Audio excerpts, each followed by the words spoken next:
नमस्कार मित्रों, target the study point में आपका स्वागत है। हम आशा करते हैं आप लोग बेहतर होंगे, आपकी तैयारी अच्छी चल रही होगी। मित्रों, हम लोग चैनल पे सामान्य अध्ययन से संबंधित महत्वपूर्ण तथ्यों को देख रहे थे। उसी के क्रम में अर्थव्यवस्था व आर्थिक विकास से संबंधित कुछ महत्वपूर्ण क्वेश्चंस को हम देखेंगे जो अक्सर परीक्षाओं में पूछे जाते हैं। तो चलिए बिना समय गंवाए देखते हैं हम। पहला क्वेश्चन क्या है, प्राथमिक क्षेत्र के तहत कौन कौन से क्षेत्र आते हैं। तो जो कृषि होता है तथा कृषि से संबंधित जितनी भी गतिविधियां हैं वह प्राथमिक क्षेत्र के अंतर्गत आती हैं। द्वितीय क्षेत्र में क्या आता है, तो विनिर्माण एवं निर्माण जो है द्वितीय क्षेत्र के अंतर्गत आते हैं। तृतीय क्षेत्र जो होता है वह सेवा क्षेत्र कहा जाता है। इसके अंतर्गत बैंकिंग, बीमा, शिक्षा, चिकित्सा, पर्यटन इत्यादि आया जाता है। तृतीय क्षेत्र को सेवा क्षेत्र के नाम से भी जाना जाता है। अगला क्वेश्चन देखिए, सकल घरेलू उत्पाद क्या होता है।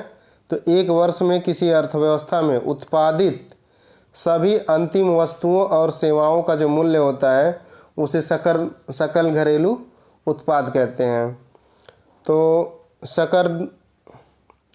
सकल घरेलू उत्पाद क्या हो गया, एक वर्ष में किसी अर्थव्यवस्था में उत्पादित सभी अंतिम वस्तुओं और सेवाओं का जो मौद्रिक मूल्य होगा उसी को सकल घरेलू उत्पाद कहा जाता है। अगला क्वेश्चन देखिए, आर्थिक समृद्धि की माप हेतु सर्वाधिक उपयुक्त माप क्या है। तो प्रति व्यक्ति आय जो होता है उससे किसी देश की आर्थिक समृद्धि को बहुत बेहतर तरीके से मापा जा सकता है। तो सबसे उपयुक्त माप जो है प्रति व्यक्ति आय है किसी देश की आर्थिक समृद्धि का। कई दफ़ा पूछा हुआ है क्वेश्चन। आगे देखिए, राष्ट्रीय सांख्यिकी कार्यालय भारत के राष्ट्रीय आय की गणना करता है। तो भारत में राष्ट्रीय आय की गणना किसके द्वारा की जाती है, राष्ट्रीय सांख्यिकी कार्यालय के द्वारा। हिंदू वृद्धि दर के बारे में किसने बताया। तो प्रोफेसर राजकृष्ण ने हिंदू वृद्धि दर या हिंदू समृद्धि दर का प्रयोग किया तथा इसके बारे में बताया।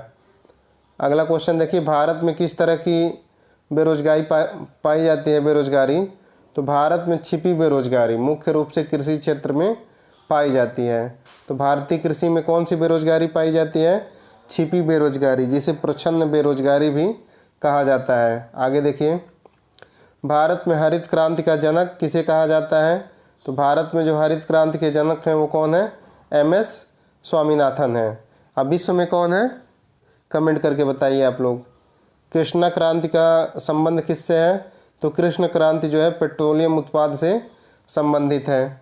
अगला क्वेश्चन देखिए, मानव विकास सूचकांक की दृष्टि से भारत का प्रथम राज्य कौन है। तो केरल जो है मानव विकास सूचकांक की दृष्टि से पहले स्थान पर है।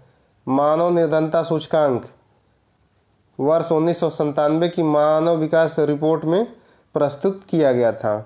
तो क्वेश्चन पूछता है कि मानव निर्धनता सूचकांक सर्वप्रथम कब प्रस्तुत किया गया, तो 1997 में।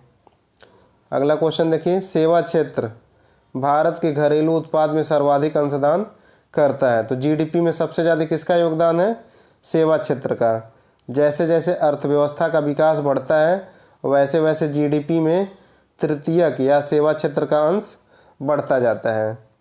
तृतीयक क्षेत्र को हम सेवा क्षेत्र के नाम से भी जानते हैं। इसका अर्थव्यवस्था में सर्वाधिक योगदान होता है। सकल राष्ट्रीय सुख को प्रगति का सूचक कौन सा देश मानता है। तो जो भूटान है वह सकल राष्ट्रीय सुख को प्रगति का सूचक मानता है। बाकी अन्य देश क्या मानते हैं, प्रति व्यक्ति आय को मानते हैं। लेकिन जो भूटान है वह राष्ट्रीय सुख को जो है प्रगति का सूचक मानने वाला एकमात्र देश है दुनिया का। अगला क्वेश्चन देखिए, मानव विकास प्रतिवेदनों का प्रकाशन राज्यों में सर्वप्रथम किसके द्वारा किया गया। तो मध्य प्रदेश ऐसा राज्य है जिसने सर्वप्रथम मानव विकास सूचकांक जारी किया। आगे देखिए, मानव विकास सूचकांक का प्रतिपादन पाकिस्तानी अर्थशास्त्री महबूब उल हक के द्वारा किया गया। तो मानव विकास सूचकांक की जो अवधारणा है वह महबूब उल हक के द्वारा दी गई है। इन्होंने 1990 ईस्वी में मानव विकास से संबंधित अवधारणा दी थी। ये पाकिस्तान के अर्थशास्त्री हैं। महत्वपूर्ण क्वेश्चन है ये कि मानव विकास सूचकांक की अवधारणा किसने दी या प्रतिपादन किसने किया, तो महबूब उल हक हो गए। अगला देखिए, भारत कैसी अर्थव्यवस्था है? तो भारत एक विकासशील अर्थव्यवस्था वाला देश है। बंद अर्थव्यवस्था क्या होती है? बंद अर्थव्यवस्था ऐसी अर्थव्यवस्था होती है जिसमें आयात व निर्यात नहीं होते हैं, आयात निर्यात बंद होते हैं। फिरोजाबाद किस लिए प्रसिद्ध है? तो कांच उद्योग के लिए फिरोजाबाद प्रसिद्ध है। यहाँ कांच की चूड़ियाँ बनाई जाती हैं। भारत में सुपारी का सबसे बड़ा उत्पादक राज्य कौन सा है? तो कर्नाटक है। चाय का सर्वाधिक उत्पादक राज्य कौन सा है? असम है। भारत में जीआई टैग सर्वप्रथम दार्जिलिंग की चाय को ही दिया गया था। लकड़ी काटना एक प्राथमिक व्यवसाय है, कृषि के अंतर्गत आता है। कृषि तथा संबद्ध गतिविधियों से जो भी क्षेत्र आते हैं वो प्राथमिक क्षेत्र में आते हैं। एलपीजी उदारीकरण, निजीकरण, वैश्वीकरण के विकास का मॉडल भारत में वर्ष 1991 ईस्वी में शुरू किया गया था। दक्षिण अफ्रीका की मुद्रा क्या है? तो ये बहुत महत्वपूर्ण क्वेश्चन है, कई दफ़ा पूछा भी है। तो दक्षिण अफ्रीका की मुद्रा रैंड हो गई। एनजीओ का क्या आशय होता है? तो नॉन गवर्नमेंट ऑर्गेनाइजेशन होता है एनजीओ। अगला देखिए, अक्षय पात्र एक एनजीओ है। गोल्डन क्वाड्रिलेटरल स्वर्णिम चतुर्भुज क्या है? स्वर्णिम चतुर्भुज जो है राजमार्गों के विकास से संबंधित परियोजना है। अगला क्वेश्चन, भारत के पहले प्रधानमंत्री जवाहरलाल नेहरू ने बड़े बांधों को क्या कहा? तो जवाहरलाल नेहरू ने बड़े बांधों को आधुनिक भारत का मंदिर कहा। अगला क्वेश्चन देखिए, भारत के विद्युत उत्पादन में सबसे बड़ा हिस्सा किसका है? तो सर्वाधिक विद्युत जो है थर्मल ऊर्जा के रूप में उत्पादित होता है। अगला क्वेश्चन देखिए, रक्षा मंत्रालय के बजट किसके द्वारा पेश किया जाता है? तो सब बजट जो है केंद्रीय वित्त मंत्री के द्वारा ही पेश किया जाता था। रेलवे का बजट अलग से पेश किया जाता था, लेकिन अब उसको भी जो बजट है उसी के अंतर्गत शामिल कर दिया गया। अगला क्वेश्चन देखिए, डोमेन क्या होता है? डॉट भारत आंचलिक भाषा में तथ्य प्रदान करने हेतु हाल ही में प्रारंभ किया गया एक डोमेन को वेब पता कहते हैं। तो जो डॉट होता है वह एक वेब पता है जो अभी हाल ही में शुरू किया गया है। नाइक की मशहूर पंचलाइन क्या है? तो नाइक की जो पंचलाइन है वह जस्ट डू इट है। एक बार पूछा हुआ है कि नाइक की पंचलाइन क्या है? जस्ट डू इट है। आगे देखिए, कंपनी की कमाई या लाभांश का भाग जिसका भुगतान शेयरधारकों को किया जाता है उसे लाभांश कहा जाता है। लाभांश का मतलब लाभ का अंश। तो जो लाभ होता है उस लाभ का कुछ हिस्सा कंपनी जो है शेयरधारकों के बीच बांट देती है, उसी को लाभांश कहा जाता है। 1980 से 85 की अवधि में कौन सी पंचवर्षीय योजना थी? तो छठी पंचवर्षीय योजना थी। अगला question, reserve bank of India केंद्र सरकार या भारत सरकार की ओर से मुद्रा नोटों का निर्गमन करती है। तो नोटों का निर्गमन किसके द्वारा किया जाता है? रिजर्व बैंक ऑफ इंडिया के द्वारा। संपदा कर क्या है? प्रत्यक्ष कर है। उत्पादन पर स्वामित्व के आधार पर अर्थव्यवस्था का वर्गीकरण कितने रूपों में किया गया है? तो स्वामित्व के आधार पर अर्थव्यवस्था को 3 भागों में बांटा गया है। पूंजीवादी अर्थव्यवस्था, समाजवादी अर्थव्यवस्था तथा मिश्रित अर्थव्यवस्था। भारत ने मिश्रित अर्थव्यवस्था को अपनाया है। एडम स्मिथ की प्रसिद्ध पुस्तक द वेल्थ ऑफ नेशंस है, जिसका पूरा नाम an inquiry into the nature and causes of the wealth of nation है। इसका प्रकाशन 1776 ईस्वी में हुआ। तो द वेल्थ ऑफ नेशंस किसकी पुस्तक है? एडम स्मिथ की है। और इसका प्रकाशन कब हुआ? 1776 ईस्वी में हुआ। अर्थशास्त्र का जनक किसे कहा जाता है? एडम स्मिथ को कहा जाता है। भारतीय संविधान की प्रस्तावना में भारत को एक कल्याणकारी राज्य घोषित किया गया है। अगला देखिए तथ्य, स्वतंत्रता के उपरांत भारत ने विकास के लिए मिश्रित अर्थव्यवस्था का मॉडल अपनाया। तो भारत के द्वारा अर्थव्यवस्था का कौन सा मॉडल अपनाया गया है? मिश्रित। मिश्रित से तात्पर्य होता है आर्थिक विकास में सार्वजनिक एवं निजी क्षेत्रों का सह अस्तित्व। तो भारत की अर्थव्यवस्था मिश्रित अर्थव्यवस्था है। मिश्रित अर्थव्यवस्था का तात्पर्य होता है आर्थिक विकास में सार्वजनिक एवं निजी क्षेत्रों का सह अस्तित्व। अगला देखिए, पूंजीवादी अर्थव्यवस्था जो होती है उस पर किसी व्यक्ति का नियंत्रण होता है। जो पूंजीवादी अर्थव्यवस्था होगी उस पर व्यक्ति का नियंत्रण होगा। समाजवादी अर्थव्यवस्था में सरकार का नियंत्रण होता है, लेकिन जो मिश्रित अर्थव्यवस्था होती है उसमें व्यक्ति व सरकार दोनों का नियंत्रण होता है। निजी व सार्वजनिक दोनों क्षेत्र सम्मिलित होते हैं। मिश्रित अर्थव्यवस्था की धारणा का प्रतिपादन किसने किया था? तो जो मिश्रित अर्थव्यवस्था थी उसकी धारणा का प्रतिपादन J.M. किन्स के द्वारा किया गया था। इनका पूरा नाम है John Maynard Keynes. J.M. Keynes इनको कहा जाता है। J.M. किन्स ने मिश्रित अर्थव्यवस्था की धारणा का प्रतिपादन किया। भारतीय अर्थव्यवस्था क्या है? मिश्रित अर्थव्यवस्था है। आगे देखिए, भारत के गन्ना उत्पादक राज्यों का अवरोही क्रम। तो भारत में गन्ना सबसे अधिक उत्तर प्रदेश में होता है, महाराष्ट्र में होता है, कर्नाटक में होता है, फिर तमिलनाडु में होता है। चारों क्रम से लगाने के लिए पूछता है। पीसीएस में एक बार पूछा था, तो जब आपको चारों पता रहेगा तभी लगा पाएंगे। यूपी, महाराष्ट्र, कर्नाटक, तमिलनाडु क्रमशः घटते हुए क्रम में है। स्थानांतरित कृषि, जिसे झूम कृषि भी कहते हैं, भारत में कहाँ की प्रचलित है? तो पूर्वोत्तर राज्यों विशेषकर असम में। सार्वजनिक राजस्व से सार्वजनिक खर्च की अधिकता होने से वित्तीय घाटा उत्पन्न होता है। तो वित्तीय घाटा कब होता है? जब सार्वजनिक राजस्व से सार्वजनिक खर्च की अधिकता हो जाती है। आगे देखिए, भारत में सिक्योरिटी प्रेस नासिक करेंसी नोटों का मुद्रण एवं आपूर्ति करता है। तो करेंसी नोटों का मुद्रण तथा आपूर्ति किसके द्वारा की जाती है? सिक्योरिटी प्रेस नासिक के द्वारा। तीसरी पंचवर्षीय योजना की अवधि क्या थी? 1961 से 66 है। आर्थिक राष्ट्रवाद के पथ प्रदर्शक के रूप में किसे याद किया जाता है? तो जो आरसी दत्त थे, ये महत्वपूर्ण क्वेश्चन है। आरसी दत्त को आर्थिक राष्ट्रवाद के पथ प्रदर्शक के रूप में याद किया जाता है। स्वच्छ विद्यालय की महत्वाकांक्षा निधि के लिए केंद्र सरकार द्वारा स्वच्छ भारत कोष की स्थापना की गई है। तो स्वच्छ भारत कोष की स्थापना किसके द्वारा की गई? केंद्र सरकार के द्वारा। क्यों की गई? स्वच्छ विद्यालय की महत्वाकांक्षा निधि के लिए। अगला देखिए, नाबार्ड राज्य सहकारी बैंकों को आवधिक कर्ज प्रदान करता है। तो सहकारी बैंकों को कर्ज कौन देता है? नाबार्ड देता है। राज्य सरकारों की सहायता करता है ताकि वे राज्य सहकारी बैंकों की शेयर पूंजी अभिदत्त कर सकें। नाबार्ड पुनर्वित्त संस्थान की भूमिका निभाता है। तो नाबार्ड जो है पुनर्वित्त संस्थान की भूमिका निभाता है।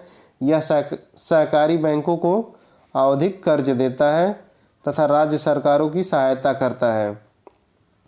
फाइजर क्या है? फाइजर विश्व की एक औषधि निर्माण करने वाली कंपनी है। कोरोना की वैक्सीन फाइजर कंपनी के द्वारा भी बनाई गई थी, तब से चर्चा में है।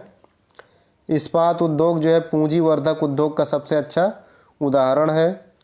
अगला देखिए फैक्ट, स्वतंत्रता के पश्चात देश की प्रथम औद्योगिक नीति की घोषणा कब की गई? तो 6 अप्रैल 1948 को प्रथम औद्योगिक नीति की घोषणा की गई तथा दूसरी औद्योगिक नीति कब हुई? 30 अप्रैल 1956 को। तो प्रथम औद्योगिक नीति 1948, द्वितीय औद्योगिक नीति 1956। भारत का सबसे बड़ा वस्त्र उद्योग केंद्र क्या है? मुंबई है। मुंबई को कपास का विराट नगर भी कहा जाता है। तो कपास का विराट नगर किसे कहा जाता है? मुंबई को। क्यों? क्योंकि मुंबई सबसे बड़ा वस्त्र उद्योग है भारत का। द्वितीय पंचवर्षीय योजना में भिलाई इस्पात संयंत्र जो छत्तीसगढ़ के दुर्ग जिले में अवस्थित है को तत्कालिक सोवियत संघ के सहयोग से स्थापित किया गया था। भीरू से याद करिए इसको, भिलाई रूस। अभी आपको थोड़ा वो लगेगा कि भीरू क्या है, तो जब इसको 2-4 बार आप पढ़ेंगे तो जैसे ये क्वेश्चन आएगा तुरंत आपके माइंड में भीरू शब्द ही आएगा कि भीरू भिलाई संयंत्र रूस के सहयोग से विकसित किया गया। द्वितीय पंचवर्षीय योजना में ही दुर्गापुर इस्पात संयंत्र जो पश्चिम बंगाल में स्थित है ब्रिटेन के सहयोग से विकसित किया गया तथा राउरकेला स्टील प्लांट जो उड़ीसा में है जर्मनी के सहयोग से विकसित किया गया है। राज्य से याद कर सकते हैं, राउरकेला जर्मनी, ओ जोड़ देंगे तो उड़ीसा भी आ जाएगा, राज्य ओ हो जाएगा। भारतीय हीरा संस्थान कहाँ स्थित है? तो भारतीय हीरा संस्थान सूरत में स्थित है। भारत संचार निगम लिमिटेड BSNL की स्थापना कब हुई? वर्ष 2000 में की गई थी। सूरत के निकट हजीरा में स्थित कृभको का हजीरा उर्वरक संयंत्र किस पर आधारित है? प्राकृतिक गैस पर आधारित है। भारत एशिया का पहला देश है जिसने कांडला में एशिया का पहला निर्यात प्रसंस्करण क्षेत्र 1965 में स्थापित किया था। तो भारत का पहला निर्यात प्रसंस्करण क्षेत्र कहाँ स्थापित किया गया? कांडला में। कब किया गया? 1965 में। भारत में सबसे महत्वपूर्ण लघु उद्योग क्या है? हथकरघा उद्योग है। भारतीय अर्थव्यवस्था में कपड़ा उद्योग का कृषि के बाद दूसरा स्थान है। तो कृषि का पहला स्थान है भारतीय अर्थव्यवस्था में उद्योग के रूप में, फिर कपड़ा उद्योग का दूसरा स्थान है। सबसे महत्वपूर्ण लघु उद्योग जो होता है उसको हथकरघा उद्योग माना गया है। वर्ष 2019-20 के अनुसार चीनी उत्पादक राज्यों में प्रथम स्थान किसका है? उत्तर प्रदेश का है। दूसरा स्थान महाराष्ट्र का है। ये महत्वपूर्ण क्वेश्चन है। महाराष्ट्र को यूपी ने पीछे कर दिया है। तो चीनी उत्पादन में भी और गन्ना उत्पादन में भी दोनों पे पहले स्थान पे उत्तर प्रदेश है, दूसरे स्थान पे महाराष्ट्र है। औद्योगिक क्रांति कहाँ हुई थी? तो इंग्लैंड में हुई थी। अंतर्जलीय मत्स्य उद्यान, अंतर्जलीय मत्स्य उत्पादन सबसे अधिक कहाँ होता है? तो आंध्र प्रदेश में होता है। केवाईसी किसका घोतक है? नो योर कस्टमर, केवाईसी का फुल फॉर्म होता है। अगला क्वेश्चन देखिए, जूट के सामान का एक केंद्र पश्चिम बंगाल का टीटागढ़ भी है। तो टीटागढ़ किस लिए प्रसिद्ध है? अखबारी कागज़ के लिए। जूट का सामान भी वहाँ पे काफ़ी मात्रा में मिलता है। उत्तर प्रदेश में स्थित भदोही किस लिए प्रसिद्ध है? तो कालीन उत्पादन के लिए भदोही जाना जाता है। अखबारी कागज़ का उत्पादन सबसे अधिक Nepanagar news print paper mills limited में किया जाता है। ये नेपानगर में स्थित है। तो नेपानगर किसके लिए प्रसिद्ध है? अखबारी कागज़ के लिए। देवास करेंसी नोटों की छपाई के लिए प्रसिद्ध है। तो करेंसी नोटों की छपाई कहाँ होती है? देवास में होती है। नासिक में क्या होता है? अभी आपको बताया गया है, कमेंट करके बताइए। दोनों का अंतर अच्छे से देख लीजिएगा, नासिक क्या है, देवास क्या है। भारत विश्व में मत्स्य उत्पादन में चीन के बाद दूसरे स्थान पर है। तो मछली उत्पादन में भारत का दूसरा स्थान है, प्रथम स्थान पर चीन है। HAL हाल क्या है? तो हिंदुस्तान एरोनॉटिक्स लिमिटेड है। यह वायुयानों के उपकरण का उत्पादन करती है। 1 नवंबर 2020 तक जारी सूची के अनुसार देश में महारत्न कंपनियों की संख्या कितनी है? 10 है। नवरत्न कंपनियों की संख्या कितनी है? 14 है। मिनी रत्न कैटेगरी ए में 62 तथा मिनी रत्न कैटेगरी 2 में 12 है। तो महत्वपूर्ण यही है, महारत्न कितना है? 10 है। नवरत्न कितना है? 14 है। रोजगार की दृष्टि से उत्तर प्रदेश का सबसे बड़ा उद्योग क्या है? तो हथकरघा उद्योग जो है रोजगार की दृष्टि से उत्तर प्रदेश का सबसे बड़ा उद्योग है। औद्योगिक विकास की दृष्टि से उत्तर प्रदेश का जो पश्चिमी क्षेत्र है सर्वाधिक विकसित है। तो जो औद्योगिक विकास है नोएडा साइड में, गाज़ियाबाद में, गौतम बुद्ध नगर में उधर ज़्यादा हुआ है, इसलिए जो पश्चिमी क्षेत्र यूपी का है वो सर्वाधिक विकसित है। भारत में औद्योगिक विकास हेतु संयुक्त क्षेत्र का विचार वर्ष 1956 की औद्योगिक नीति में प्रस्ताव में रखा गया था। जो 1956 की औद्योगिक नीति का प्रस्ताव था उसमें जो है संयुक्त क्षेत्र के विकास के एजेंडे को लेके आगे बढ़ा गया था। भारत में पर्यटन और होटल उद्योग का विकास ITDC का कार्य है। गोल्डन हैंडशेक क्या है? तो यह स्वैच्छिक सेवानिवृत्ति योजना है।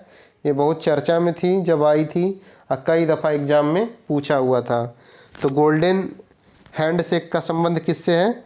स्वैच्छिक सेवानिवृत्ति से है। हजीरा उर्वरक कारखाना प्राकृतिक गैस पर आधारित है। एशियन डेवलपमेंट बैंक का मुख्यालय कहाँ है?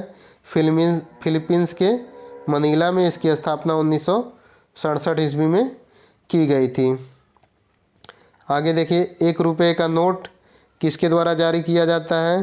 तो जो 1 रुपये का नोट है वो भारत सरकार की ओर से वित्त मंत्रालय द्वारा जारी किया जाता है। विशाखापत्तनम जो आंध्र प्रदेश में है किसका निर्माण करता है? पोत का। मूरी झारखंड में है, एल्युमिनियम के लिए प्रसिद्ध है। गुड़गांव हरियाणा का मोटर गाड़ियों के लिए प्रसिद्ध है। पनकी उत्तर प्रदेश में है, किस लिए प्रसिद्ध है? उर्वरक के लिए।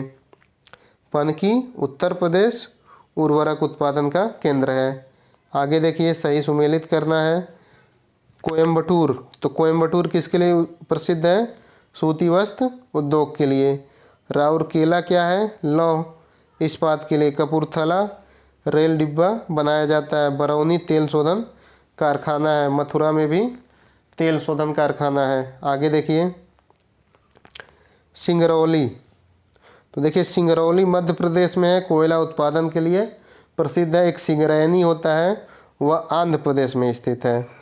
कजराहट चुनार में है, सीमेंट के लिए प्रसिद्ध है। तो चुनार पूछता है, चुनार किस लिए प्रसिद्ध है?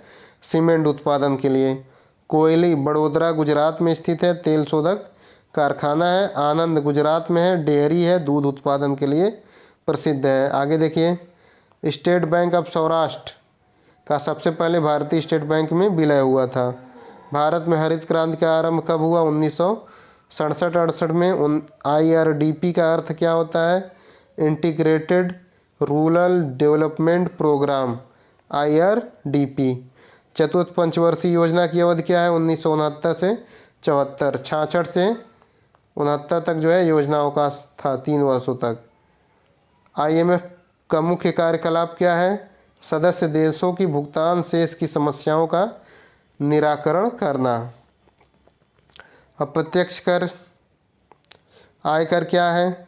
आयकर डायरेक्ट जो है व्यक्ति को प्रभावित करता है, तो यह एक प्रत्यक्ष कर हो गया। प्लास्टिक मनी का संबंध ATM कार्ड या डेबिट कार्ड जो होता है उसे प्लास्टिक मनी कहा जाता है। GNP अलग है GDP से, क्योंकि GNP में विदेशों से शुद्ध आय शामिल किया जाता है, और जो GDP होता है वो देश की सीमा के अंदर एक वर्ष में उत्पादित अंतिम वस्तुओं और सेवाओं के मौद्रिक मूल्य को कहा जाता है। लेकिन जो GNP होता है इसमें विदेशों से अर्जित शुद्ध आय को जो है जोड़ा जाता है, तथा विदेशियों द्वारा भारत में उत्पादित शुद्ध आय को घटाया जाता है।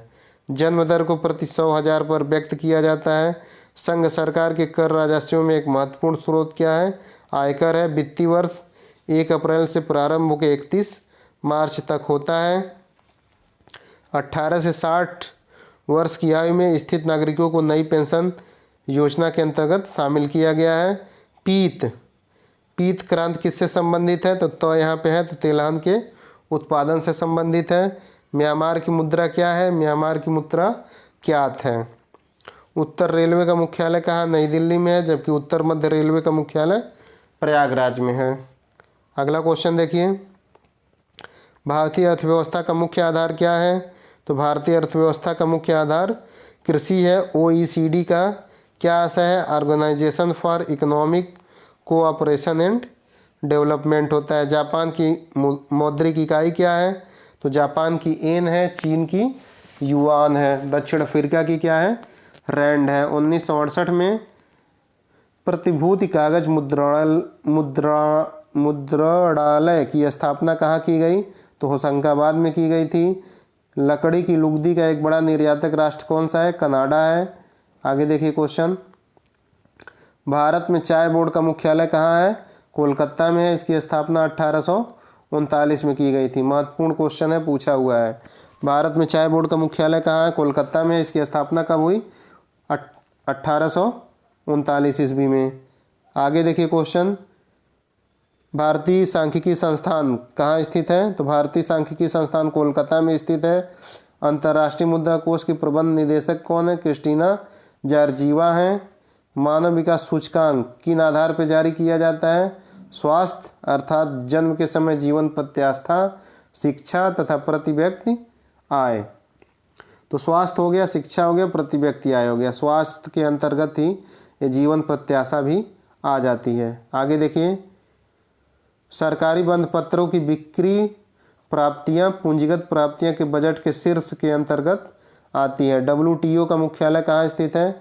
जनेवा में। जर्नलिज्म ऑफ करेज किस न्यूज़पेपर की विज्ञापन की लाइन है? तो द इंडियन एक्सप्रेस की जो है विज्ञापन की लाइन होती है जर्नलिज्म ऑफ करेज होता है। उत्पाद शुल्क एक प्रकार का कर है जो वस्तुओं के उत्पादन पर लगाया जाता है। तमिलनाडु राज्य में समाज कल्याण योजना के अधीन अम्मा साल्ट की शुरुआत की गई है। WTO के इस समय 164 सदस्य हैं। बहुराष्ट्रीय खुदरा व्यापार संस्थान कैरेफोर का मुख्यालय फ्रांस में है। नरसिम्हन समिति का संबंध किससे है? वित्तीय क्षेत्र में सुधार लाने के लिए दिए गए सुझाव से है। टीडीएस क्या होता है? तो TDS tax deduction at source होता है। टीडीएस का फुल फॉर्म महत्वपूर्ण है। टीडीएस क्या होता है? Tax deduction at source. MMTC क्या होता है? Mineral and metals trading corporation limited होता है।